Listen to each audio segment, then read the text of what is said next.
lòng anh quá nỗi nhẹ nhàng, thoáng chốc anh quên đi bao phiền ưu.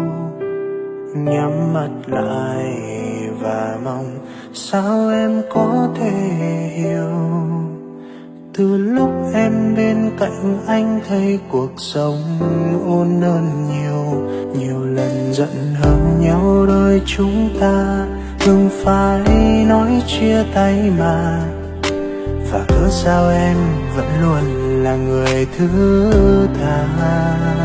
Anh cảm ơn trời đã trao anh người con gái tuyệt vời.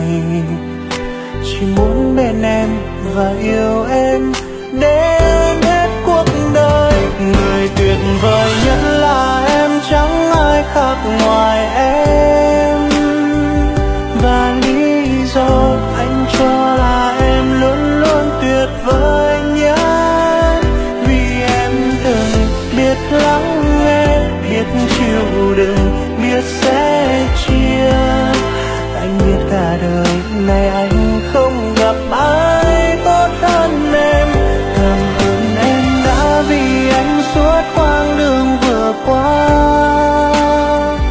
đã thứ tha cho anh nhiều lần anh dối trá. Anh hiểu rằng anh rất may mắn khi được em ở bên cạnh. Muốn thấy nụ cười nở trên môi, hạnh phúc chỉ thế thôi là em.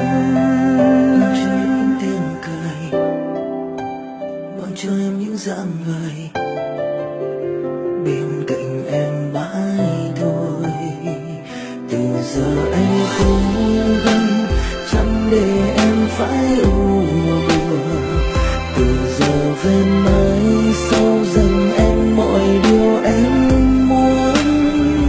Nhiều lần giận hờn nhau đôi chúng ta thường phải nói chia tay mà. Và cớ sao em vẫn luôn là người thứ tha. Anh cảm ơn trời đã trao anh người con gái tuyệt vời. Chỉ muốn bên em và yêu em đến hết cuộc đời. Người tuyệt vời nhất là em, chẳng ai khác ngoài em. Và lý do anh cho là em luôn luôn tuyệt vời nhất. Vì em từng biết lắng nghe, biết chịu đựng, biết sẻ chia.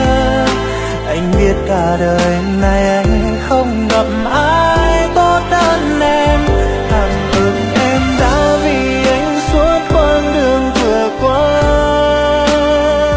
đã thứ tha cho anh nhiều lần anh dối trá. Anh hiểu rằng anh rất may mắn khi được em ở bên cạnh. Muốn thấy nụ cười nở trên môi, hạnh phúc chỉ thế thôi.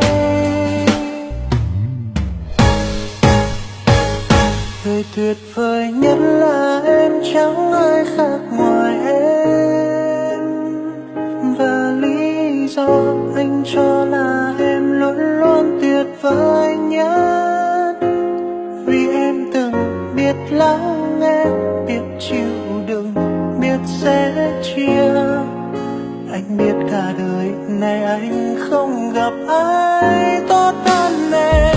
Cảm ơn em đã vì anh suốt quãng đường vừa qua, đã thứ tha cho anh nhiều lần anh dối trá.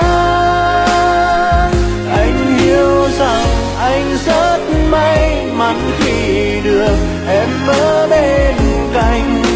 Muốn thấy nụ cười nở trên môi, hạnh phúc chỉ thế